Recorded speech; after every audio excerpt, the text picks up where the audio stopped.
Abdi Rashid Abdi valgt ind for Alternativet.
نعيمه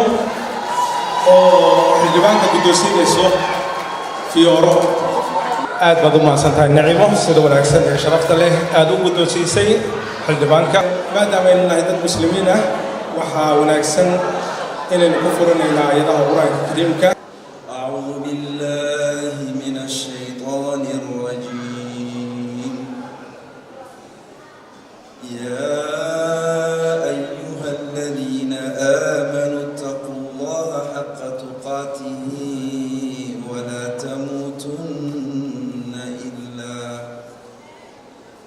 تموتن إلا وأنتم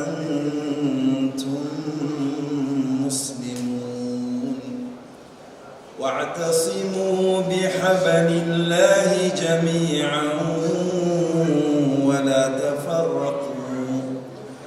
واذكروا نعمة الله عليكم إذ كنتم أعداء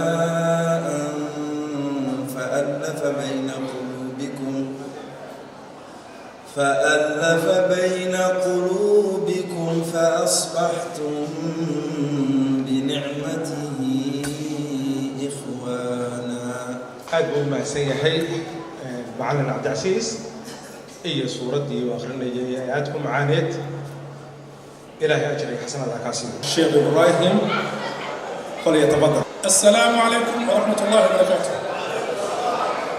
مركب ورثة إن شاء الله وحن دعينا عبد الرشيد عبدي أبو بكر عبدي إن شاء الله إنه إلهي سبحانه وتعالى حلك لا دورت إنه إلهي لقرب قلب آمين ده إنه إلهي سبحانه وتعالى سيدا خيرك أي وناد إنه إلهي وفجيه ورنتي دبكي سدي جاليدي إن شاء الله قابكي وعاوننا إنه إلهي كعاوي سبحانه وتعالى وحن وحيا إن شاء الله أرميا هذا الكلام القرآن إن شاء الله ولا ريال ضد مسلمين ما دام ينون هاي إن شاء الله حفلة يا فرحة عاونا المرتي معنا عيشة قلنا هاي معنا عبد الرشيد ولكن وحا لما غرانا ولا ريال أو مرة والبا معنا عيشة نلقد بون إن نسحسوسنا الله سبحانه وتعالى الله كعبسنا الإله سبحانه وتعالى إنه الله حسنه سبحانه وتعالى معناه ذو حويه إن أن معناها أن نرانا معناه النبي وحليه صلى الله عليه وسلم حديث معنيه سيهي معنيه سواها مجلس أن معناها إله له حسن سبحانه وتعالى معناها ودنبنتي معناها يشيخ ندامة هي قوامة أن يكون بيان معناها مركزات درتين تاسع نوع كبد بعدين إن شاء الله مركز هو الرئيس إلهي الحسين سبحانه وتعالى وحين كسر لنا ونبتقلين حريص معناها يشيخ نبينا صلى الله عليه وسلم سيدنا كلا إن شاء الله وحن نسوء دردار منا ولا ليال إن صومالي ذا أوديس إن شاء الله دمانتود إن شاء الله إن أن كدلنا من لماذا ولا لماذا إن أن وناجنا وهل وناجنا بقى دبكنا وحن دبيا إن معناها أي شيء هل من الوسط هذا جسنا تاس وحن معناها أي شيء وناجا قروح أهنتي ما اللي معناها أي شيء ومعناها كم من مغالين كاس دنمارك إن أودينس إن شاء الله جانب كاس عقادتين لكن إن شاء الله وحن آدم معناها وصول جدنا إن شاء الله إن تصل لنا إن شاء الله ولا رتنا ذني وحدا وقدام بنتي إن شاء الله ولا ريال وحن معناها أي شيء معناها إلهي كبرياء سبحانه وتعالى أخونا عبد الرشيد مؤبه له تعريف وحدا مرحلة ذي يا بلوغي يا جهدي يا تعبكي وصامر أردن رنتي ما أنت هدفك وربي صامرنا الربين أي اللي قارئ إن تاريخ ذا أودينسا بل تاريخ ذا جزيرة فيلم مركي وهو الرئيس يدي له مدن ديرنا معنا أي شيء تلمع يسا مركي عبد الرشيد وحن رجالنا إن شاء الله صلي يا صناديه قدام بي هديه كلجي ودلالي ودتكيسي واستغنى وعاونا كلجيس لكن أوديسي أي كوبنات ما أنت يمحو فديا حرمتا إياه قابتا أوامرتا إياه أنذا سياسة أوديسا ماشي كسوفش تاسع وصبيبه لكن حرمنا إن شاء الله عبد الرشيد إنه هو استعماله وحكى قولها ولا ريال إنه حزب دم عبد الرشيد أبو بكر عبد المطلب وهو حرمتي معنا شيء تاسع أوصل فوق بنان أوصل معنا هوسي معنا المركز اللي هو يريو معناها قوانا خاصة وهو أود ليه رنتي عبد الرشيد إن شاء الله إرادتي سي يوحو دوني إنه مسك صوصاره أما هلا أقبلها ما لديك إن شاء الله مركزات التدريب وحن أرنيا إن شاء الله شلي لبعتنكي سنة هدي وإسقى عن معناها كل جيس وجديد سمر يوتنا إنه عاوية ما أنتي قابتا سوفانيا مركب أدعي ولا ريال إنه إلهي لقرب قلو إنه إلهي معناها الصغو إنه إلهي سبحانه وتعالى عرب كيسة وكسغو مصلحة ومدى صوماليات وعنو وناكسن إذا الهانتي بمضن يال إيا مروين أدبادوك ما سنتين سيدا وناكسن يا نو شرفتين نوغنا صاحب قشين حفلة داني عاوين وكما موسينو حلبان عبد الرشيد أبو بكر عبدي dhammaan jaaliyadda Soomaaliyeed ee dalka Denmark gaar ahaan kuwa wadaysa waxay ku faraxsan yihiin bayna heleen xubin u matasha golaha deegaanka waxaana noqday mudane xildhibaan Cabdirashiid Abu Bakar Cabdi oo doorashadii ka dhacday dalka Denmark ku guuleystay in loo doortay xildhibaan ka mid noqonaya golaha deegaanka ee magaalada Odense. Og nummer 29, Abdi Rashid Abdi, valgt ind for Alternativet. عبدالرشيد أبو بكر عبدي وأبو الشخص الصوماليات ودلالي وحقبض موضة كسو قبطي انتي ولون ولا جريدة صوماليات كل قن مقالة أودنسا أيام وضي مواطن كي أبورية صوماليات كبيرة قريقة وطنية مقالة أودنسا مرة بعد مسجد حد عبدالرشيد وحن كبرينينا إنه دلالك أو وضو خريب مسي صعده وحكو له إذا حسوساني يا مدن يا ريمروين إن حسبيقا alternative Cabdirashiid xubinta uu ka yahay inay ahaayeen doorashadii ugu soo horeysay galaan isla markaasna ay ku guuleystaan meelo badan oo ka mid ah dalka Denmark iyadoo aad arkaysan magaalada Odense inuu Cabdirashiid oo Soomaali ah uu noqday ninka kaliya ee kaga soo baxay xisbigaasi intaa kadibna waxaa rabaa inaan usii gudbo oo nu yaro garaad Cabdiqaadir oo isaga rabtigiisa raba inuu wax yar ka yiraahdo munaasabadani aynu ku maamusayna xildhibaan Cabdirashiid hambalyo ilaahay ku fududeeyo xilka lagu doortay marka xigta waxaan u mahadcelinayaa oo hambalyeynaya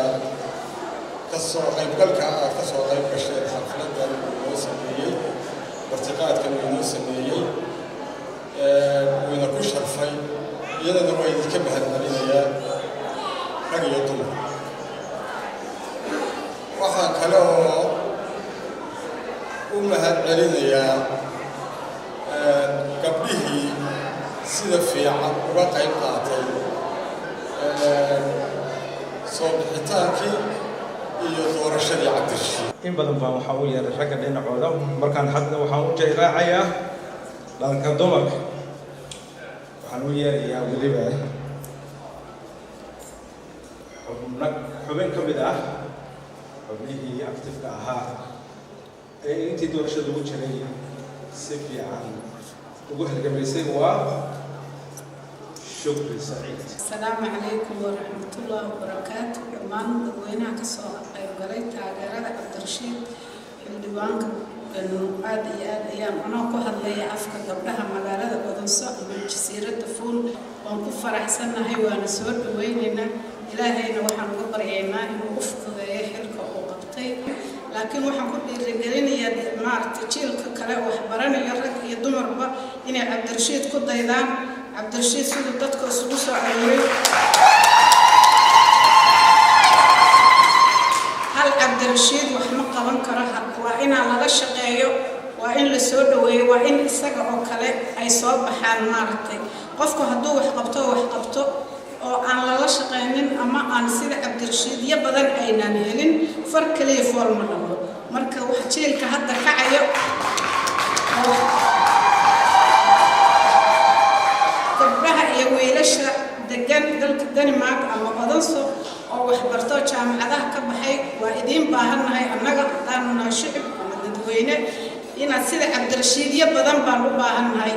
مركو وانا سود ويننا وانا كفر حسننا الله وفضليه عبدالرشيد صومالي مديه ويه عاو هولك صومالي محمد دنكي سكينه ويه انت أف صومالي لكو هذا الشيء caawa hoolka ku idil marka horey umay dhicin xafladan oo kale oo aan Soomaali ku hadalnahay waxaan maqli jiray Soomaali hebel qurac baa dhigaya ansax baa dhigaya caawa Soomaali waa noo idilnahay aad baan ugu faraxsanahay xalfadan iyo hawshatan in badan laga soo shaqeeyay caawna maaragtay gabagabadii iyo miro dhalkeedii la joogo waan ku faraxsanahay intii ka soo qayb gashay iyo intii hawl soo qabatay kulligood jisaaka laabaan leenahay waa mahadsantihiin markaan intaas ka soo haro waxa waaye Cabdirashiid walaalkeen aad baan ugu mahadcelinaynaa hawsha iyo xilka loo doortayna waxaan Ilaahay uga baryaynaa Ilaahay inuu u fududeeyo dadka Soomaaliyeed oo meesha fadhiyana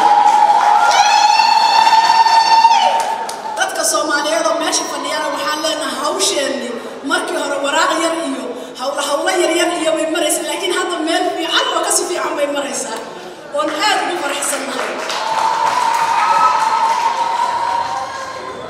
wax badan baan rajaynaynaa insha Allah haddii aanu midowno oo codkeenu midayno oo hawsheenu midayno inay suurtagalahayaan insha Allah wayna noo suurtagalahayaan hadduu Ilaahay idmo waxa weeye midda maanta ha koobka walaalkeen xilka aan u dooranay waan u dhiibanay waxaan rajaynaynaa waxaan aan ka rajaynayno inaan ka heli doono insha Allah waa ka helaynaa haddii Ilaahay idmo aad bay umaasan yihiin gabdhihii ay ahaayeen Qadro iyo Shukri sida wanaagsan ee qiirada leh ay noo gawaabiyeen waxna noogu sheegeen aad baad umaasantihiin guddiga qabaqaabada xafladani waxay mar labaad iyo mar saddexaad bay kaga mahadcelinayaan sida wanaagsan ee waqtigiina qaaliga ah aad inoo soo siiseen oo aad nagala soo qaybgasheen xafladan iyo caawa ku maamuusayno xildhibaan Cabdirashiid Abuukar Cabdi markale sacabkiisii Cabdirashiid waxaan hadda u yeerayaa qabaqaabadii raggii ka mid ahaa ee dhanka ragga ah waa Cabdiqafaar Aadan Shukri marka ugu horeysa waxaan u mahadcelinayaa walaalahayga rag iyo dumar sharafteeda ka soo qayb galay xafladda tan aanu ugu talagalnay walaalkeen mudane xildhibaan Cabdirashiid Abuukar Cabdi aad baad u mahadsantihiin mudanayaal iyo marwooyin sida quruxda badan inay aad u soo ajiibteen ilaahay waxaan ka baryayaa inaan ajri xasanaad ilaahay ka siiyo teeda labaad kalgacaltooyada aad tusteen walaalkiin xildhibaankiina aad u timaadeen oo aad tiraahdeen walaalle inaha qalbi furan aad tusteen aad baad ugu mahadsantihiin isagu taas waa u dambaysaa hadhow isagaa idin mahadcelin doona laakiin anaa hadda waxaan rabaa inaan mid ka bililqaystay isaga aan idinkeediisii mahadceliyo waxaan kaa codsanayaa Cabdirashiid maadaama aad tahay xildhibaan Soomaaliyeed ee aadan ahayn xildhibaan reer keliya ay soo doorteen aadan ahayn ee aad noo huban tahay shaatiga yagii Soomaalinimo aad huban tahay waxaan kaa codsanayaa walaalle ninku doortay iyo midaan ku dooranba waa kuwaad xildhibaan ku tahay wey horta ogsoonow kii kuu yimaada shalay saad ugu istaagi jirtay maantana inaad ugu istaagto qalbi fiican baad leedahay waji furan baad leedahay intaas waxaa ku soo gaarsiiyey waxa weeye jacaylka iyo muxubbada ummadaada aad u haysay iyo sida aad quruxda badan aad ugu istaagi jirtay waxaan kaa codsanayaa walaal waa iga dardaaran waxaan kaa codsanayaa mudane xildhibaan walaalkay Cabdirashiid Abuukar Cabdi Soomaali waa kuu mid waa hal keliya codkaagayna ku siiyeen kursiga aad ku fadhidana iyagaad ku timid inaad mid u ahaato mid waxaan kaloo ku soo gabagabeynayaa hadalka ma raba inaan badiyo eraygaagii ahaa guul iyo gobonnimo aad baad umahadsantahay Cabdiqafaar Aadan Shukri oo isaga kelmad qurux badan ka jeediyey waxaan kaloo rabaa inaan idin xasuusiyo dhinaca kaamirada ama xagga meediyaha waxaa inoo qaabilsanaa waa Faarax Yaasiin Cusmaan Kenediid Faarax Wariye intaan u gudagelin qofka kale aan u yeerayo waxaan rabaa wax yar inaan ka taabto xildhibaan Cabdirashiid Abuukar xildhibaan Cabdirashiid Abuukar wuxuu ahaa nin Soomaalinimada ay ku weyn tahay isla markaasna isagoo aan xilkan u kala hayn Soomaalidu waa ahaa nin markaasi wax walba ay dantooda Soomaalida ay ka shaqayn jiray أنا عبد الرشيد وحنا نستنى هاي رد في العالم الرئيسة أو مادة مدة الصومالية بذكرى سيبت أزام من أنا ويصير كل جهة من ضمن الوزن أنا صاحبنا والله مركب وحواي نبى هذا كور ورق نص ورق لوني وحالي اللي هو ورق أنا قاعد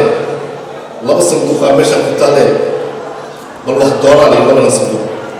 مركز لا بس صندوق محاولة مركز الصندوق كان محلي حلبة هي سالي صندوق كان شهواني مركز لا بس صندوق سكر استوى حل لما ترتي حجة على ترتاوي كي حجة الكويري مركز مركب عبدي لاس هذا الصوت حل أي ترتين حل أي ترتين أي فرح سبعة عليك سبعة وراي مكان من أبغى فرحي عفق وفي عمل كسبة حب الشيء ما شاء الله أيها الأخوة الدراسية ساعتين لنا يرى على سوق الرأي بالعود اللي عفق يجاسي يا أولاد المتن مركز عبد الشيد بقوياي عبد الشيد بقويه صاحب مركز وعنا عبد الشيد وكرنا أبوك الوشير شرفتي تتكفي في على دش الله وشر هذه يوم شديد عفق ست عبدي معنا مركز في البنك البديهي وصاحبك عبد الشيد أوصل دياريه غير الترجاء دياريه وصاحبك يعني عبد الشيد وأنا النبض الجعل تفتح وتترك سوق قرنا ما هدول ولا كسر نظيف ومطلق إنه بركاتي كتان مركا غيرات اللبن أيوة الصعراء مركا كلمة من الملعز بشكل الشيخ لكن عبد الرشيد بالعز وشيخ عبد الرشيد بالسلام تاجي وحوي سلام ممكن تاجي وحلوي هاي تامن أنا الإسلام روح مدعس اللي كان قبل من الله يكسي وجه وحنا ريا وطرقي كأهان وياهون السنيرة مداري أرس إله مكينا مركا عبد الرشيد يا أبو دغال ما كلني لا صباحي مركز صديق هذا كسي وطوعيري بده يوتي يوب يخرج على شيسا وحنا رسول عبد الرشيد يده طول سنه اسمها ايه من السوشيال عبد الرشيد السوشيال هي اسمها يعني شرحات المسكتي لو عليه مركز عبد الرشيد هو جوابي بروبلين هاي السكري يوم ويبقى معها ويحيى يقتل كمان اما تروح باشا كده إن ذلك والله أو غير ولا سلام وحب الطلبائي والله أمره كان ضخم. عبد الرشيد إليك عيال يوم ملزي والله بالله تالله ملالي ورسل ونك كليا بطل نبتباريخه إنها عقل فلو سومالي قفكين ولا نسل في ستار. هاتنا وعن كل يا عداد الحلمان وقتي إن أنتي هاي الكسب بالإندوتي سومالنا يسومالي بوتا إن شاء الله وحنو يا مركب واللي ما شاء سببت أصلا كعين وحيد معناها فرحتنا وصاحبك ما دام ونستيق وأحادتك وقول لنا إيه معناها سدح فرحات أيام ماشي من أوروبا لنتي عبد الرشيد وحزبي يرحمها إنا صوص صارنا إنا كتجنو نيك قوات يوم إنا نطورني عن معناها نيك من سومالي يعني وصدقك وكلا إيه مركا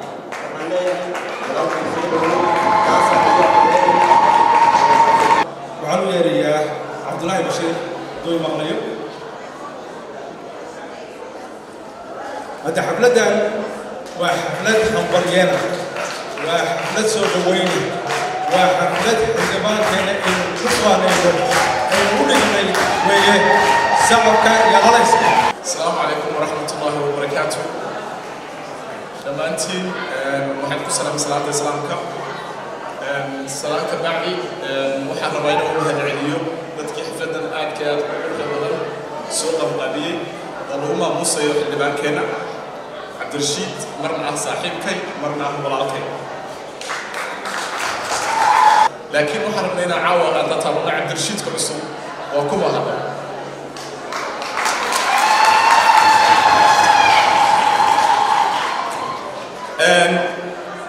markii aan campaign ka bilownay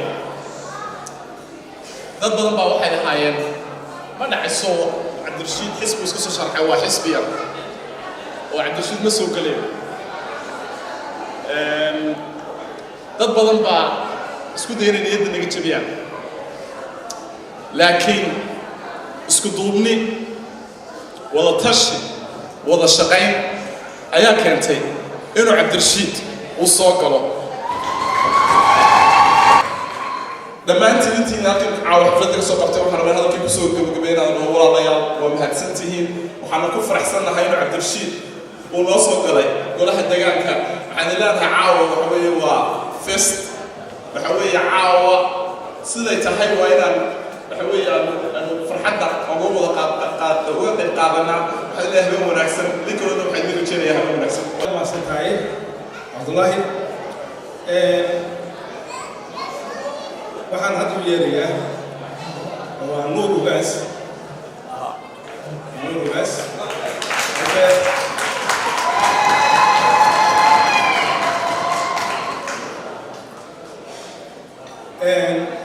Nuur Ugaas sidaad ka waraysaan waa qabanqaabiyihii ugu weynaa ee hawshaan iyadoo cabdi ilaah ka soo guuleysto ninka hawsha qabanaya weeye صعب كهرباء رئيسية. وجوهرين وحاولهم بليانا يعني صاحبك ولكن اللي من الشيء كوشة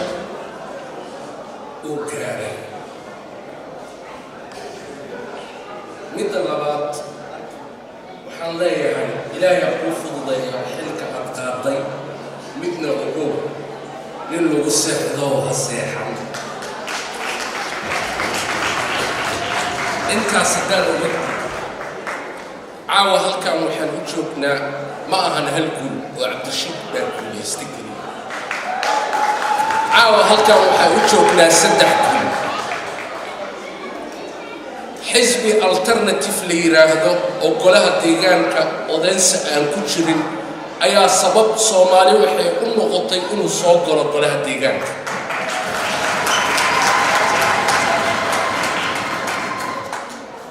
musharaxni xildhibaan Cabdirashiid waa musharaxii ama xildhibaankii ugu horeeyay ee xisbi hogaaminaya ee Soomaali ah ee gala golaha deegaanka guusha saddexaad ومتي ugu adkeed uguna sahlanay cod aqlabiyad leh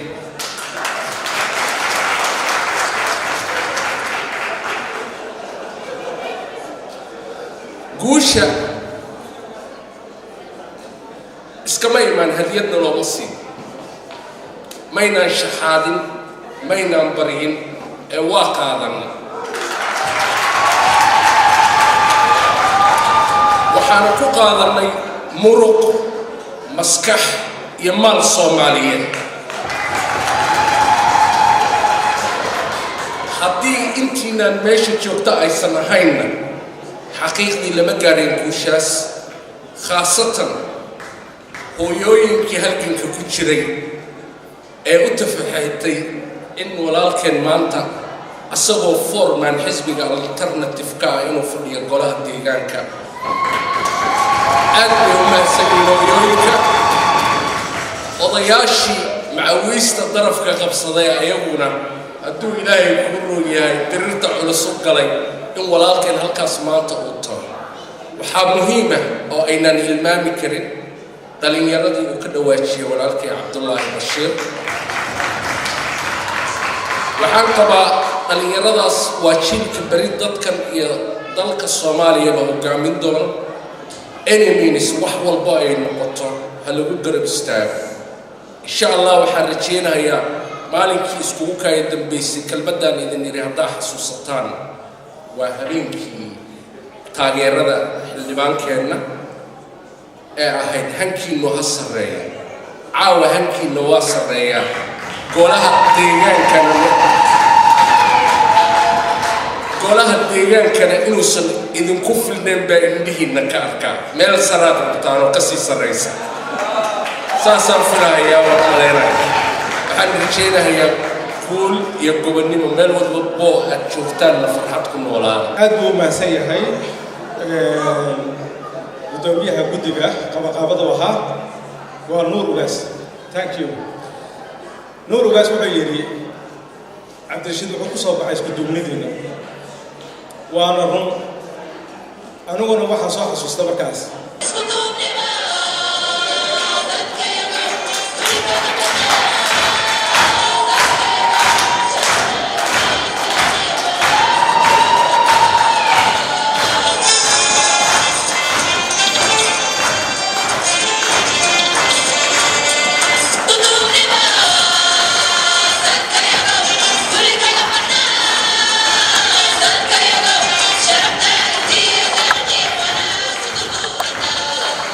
gobonimo haddana waxaan u yeerayaa dhanka dumarkaan aadayaa si cadaaladda oo aan waqtigeeda uga wada soo maray hodan faarax oo iyadana kelmaddeeda jeedin doonta kala socota ururka sax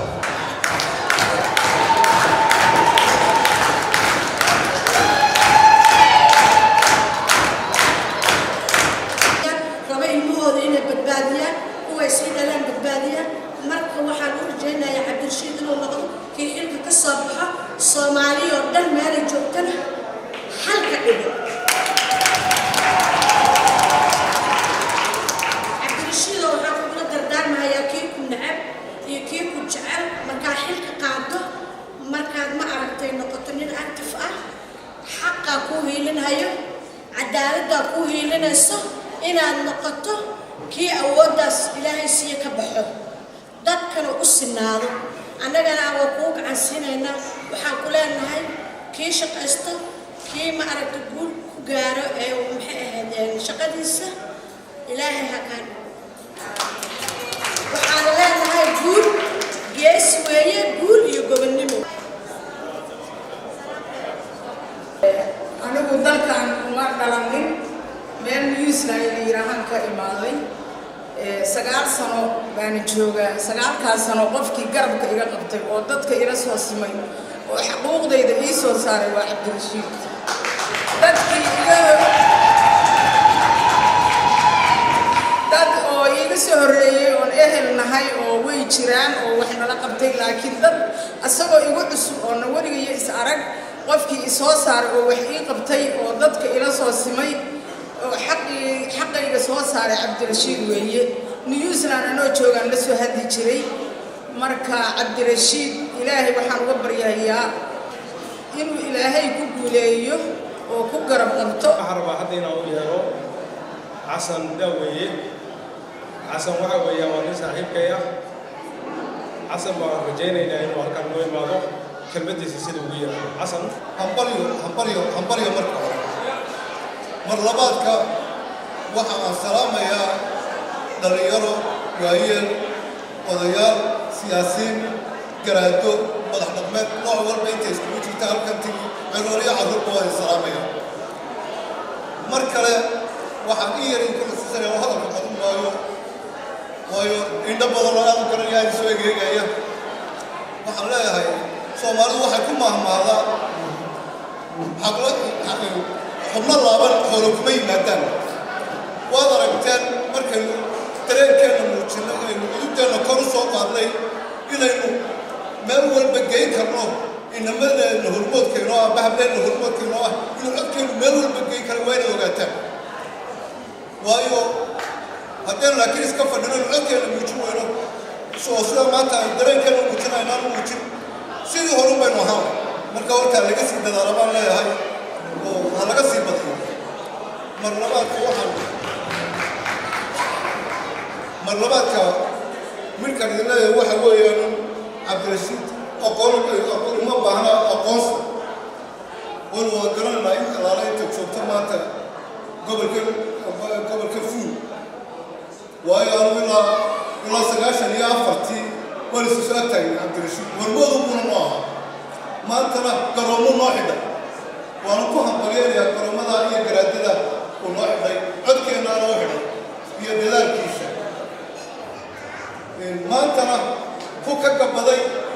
iyo ku bareeray iyo ku hoos codkiisa iyo korkoodu siiyeyba maanta intaba xildhibaan buu yahay oo maanta way dhammaatay isku fiirsigii marka waxaan baan ku leeyahay Cabdirashiid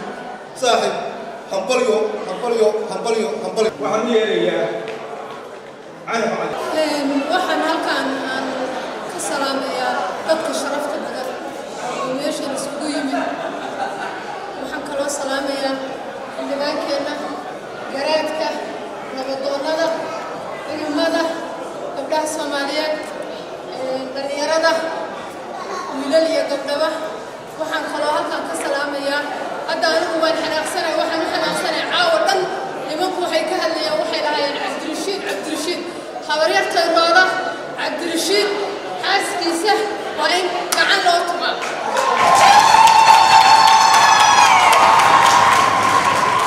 sababtoo ah cabdirashiid markuu shaqada annaga noo hayay rooda carruurtay haysay oo dheerkay haysay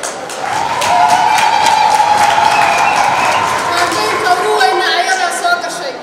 marka waa in hadiyad iyo salaan iyo sacabka la siiyo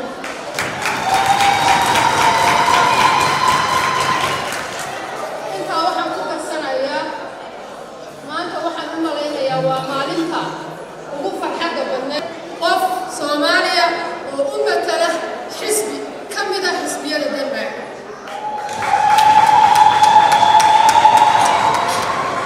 waxaa iskale dadaalkaas ilaahay ka sokow cabdirashiid iyo Soomaali oo dhan oo isku duuban oo gacmaha qabatay waxaan rabaa cabdirashiid inaan hal u sheego cabdirashiid amaanta geed lagama soo qaadanina waad u qalantaa sababtoo ah qof waliba weelku wax ku shubka buu leeyahay aniga cabdirashiid si khaas ah ayuu ii caawiyey sababtoo ah cabdirashiid anigu ururka aan ka tirsanahay cabdirashiid baa gacana siiyey lamana sheegin cabdirashiid 400 oo dheerisha meel ay joogto ayuu shahaado nagala soo qaaday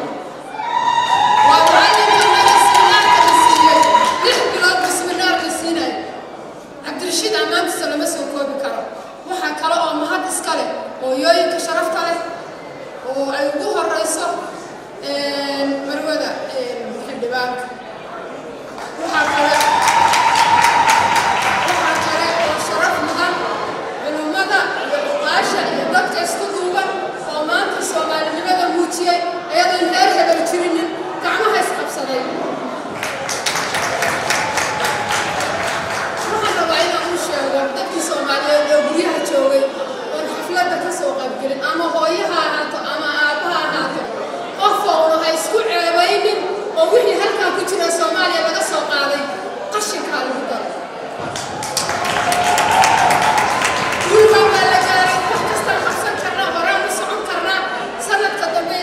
soo socota waxaan rajaynaynaa dhalinyarada waxbaratay oo kale ee yaryarka ah kuwaan noolay ugu horeeyaan inay matalaan oo meelaha iyagu fariistaan iyo meel ka saraystaan loo fariistaan waxaan mar labaad mar saddexaad mar afraad aan idinku codsanayaa Soomaaliyey waad aragtaan waxbaad noqon kartaan waxna waa soo saari kartaan waxna waa qaban karnaa isku duubni waa inaan helnaa mar walba u taagnaanaa isku duubnida wixii naloogu soo sheekayn jiray iyo wixii nalahaa iyo waxaynu kala ahayn ma jirto Soomaali waa Soomaali hal mida weeyaan halkaasaynu ahaanaynaa haddii ilmana laga boobo haddii wax nagu dhacaan waa inaan u midowno Soomaalinimada oo isbarbar istaagno sanadka soo socdana waxaa la dooranayaa hooyo Soomaaliyeed oo sida xisbiga cabdirashiid la tartanta u fariisata jaaliyadda Soomaaliyeed oo hooyo noqota oo haweenweynaha odaysa matasha baa la dooranayaa in kasoo qaybgal wanaagsan cabdirashiid waa kuu ducaynayaa ee doctor habo ilaahay waxaan kaaga baryayaa meeqaan ka sarreeya ilaahay inuu ku geeyo sida qalbigaagu nadiif u yahay inuu ilaahay kuugu sii siyaadiyo halka aad gaartay meel ka weyn baan rajaynaynaa nin caraba oo dariskayga baan fariin ka wadaa wuxuu igu yidhi cabdirashiid igu salaan sanadka dambe sanadyada soo socota wuxuu tagayaa baarlamaanka iga gaarsiin aad bay ugu mahadsan tahay canab cali way dhiirigelintayna siisay marka waxaa u yeerayaa xildhibaanka u yeerayaa muusiga lagu soo dhaweynayana waa la shidayaa idina waxaa idinka rabaa markaa inaad istaagtaan sacabka lagu qaracdo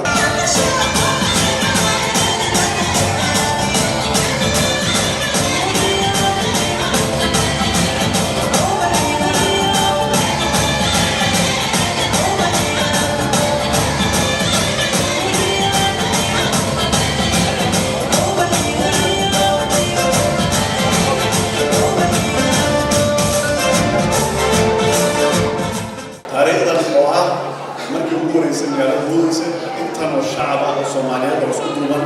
oo shucuur iyo sharaf ka muuqata bay isugu yimaadeen intaanan ilaawin marka u horeyso waxaan halkan rabaa inaan u tacsiineeyo laba nin oo walaalay Soomaali ah oo degan magaalada Muqdisho walaaladood ay markii ku geeriyoodeen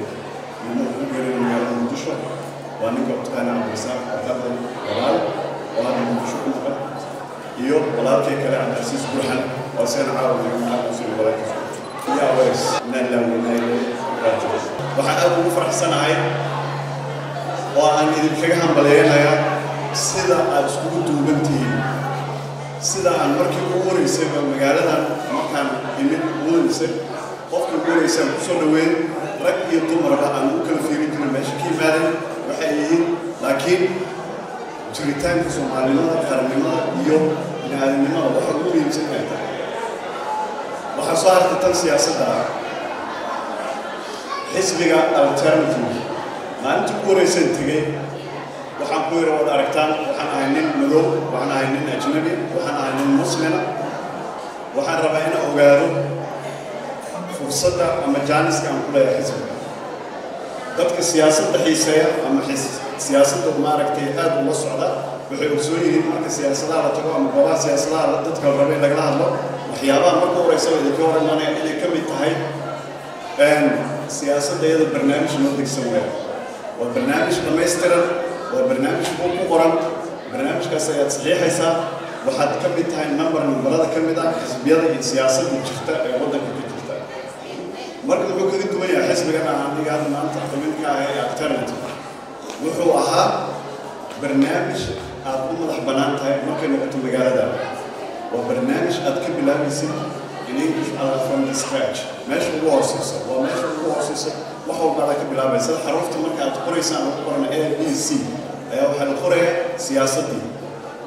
siyaasadda aan qornay waxa ka u badnaa boqolkiiba 70 waxyaabaha idinka iyo aniga dhan wada kusay oo ah mustaqbalka carruurteena iyo dhalinyarada dadkii ugu horeeyay waxyaabaha ay aad ku soo celiyeen ayaa waxay ka mid tahay waa inaan helnaa shaqsi Soomaaliyeed oo joogtana waa inaan helnaa qof anaga naga mid oo anaga xanuunkeena iyo dhibaatadeena og waa inaan helnaa qof anaga mataqaana codkeeda ku hadli kara waa inaan helnaa qof anaga na matali kara waa inaan helnaa qof markasta markii loo yimaado u fasiri kara ama u qeexi kara dhibaatada haysata bulshada taas ayaa keentay barnaamijkan aan qornay ee aan ku qornay magaalada ama golaha deegaanka looga shaqeyn doono 4 sano ee soo socota waxaan idiin rajeynayaa inaad aad ugu farxi doontaan barnaamijkaas meel idinma sheegay waa barnaamij aad ugu toosa barnaamijkaas markii ugu horeysay soo gudbinay dadku waxay lahaayeen ma suurtoobayso sidaa la socotaan raggii ugu horeeya baa yidhi xisbiga alternative markii la maqlo waxaa yidhi waxyaaba badan xisbigu wuxuu u baahan yahay shaksiga keliya ku sharaxan wuxuu u baahan yahay inuu la yimaado 3,800 Soomaalida aniga soo jeedo ku sii gudari jiray waxay dhahay qaar ay ilaa 5,000 qaar waxay yiraahdeen ilaa 9,000 marka waxaasoo dhan waxay leeyahay inta waxaa ku qoslo macnaha waxay noqotay 700 iyo 30 iyo 9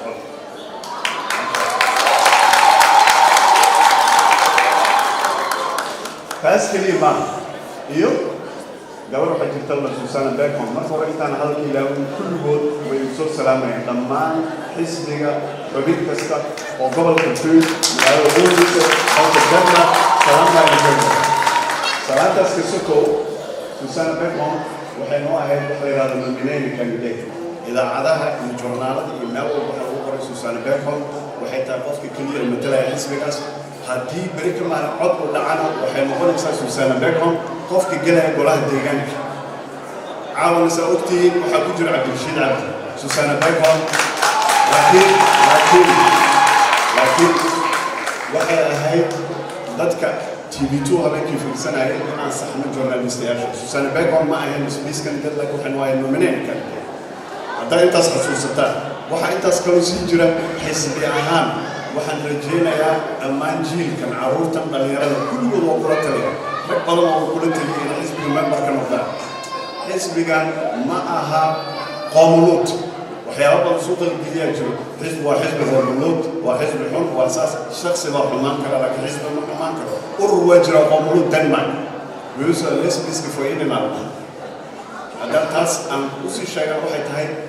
waa in shacabka laga joojiyo waxyaabaha maalayacni qofku meel ku gaari karaa magac wax uu ku raadin karaa laakiin waa inuu sax u maraa waa inuu wixii saxda ka sheegaa waa inuu sheegaa isagoo aan qofkii noqonin inuu qofkii ka dhigto target waxaan ku faraxsanahay